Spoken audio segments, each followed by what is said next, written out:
കൂട്ടുകാരെന്ന് പറഞ്ഞാൽ ആരാ? നിന്റെ ദുഃഖത്തിലും നിന്റെ സന്തോഷത്തിലും കൂടെ നിൽക്കുന്നത്. അതിനല്ലേ കൂട്ടുകാരൻ.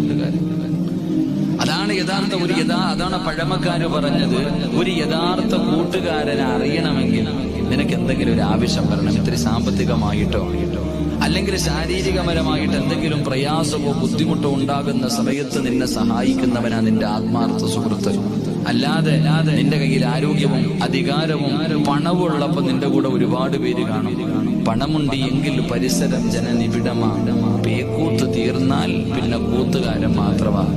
നിന്റെ കയ്യിലുള്ള പണവും നിന്റെ അധികാരവും നിന്റെ ആരോഗ്യമൊക്കെ നഷ്ടപ്പെട്ടു പോയാൽ കൂടെ കിടന്നവർക്ക് പോലും നിന്നെ വേണ്ട, സ്വന്തം മക്കൾക്ക് പോലും നിന്നെ വേണ്ടാതാകും.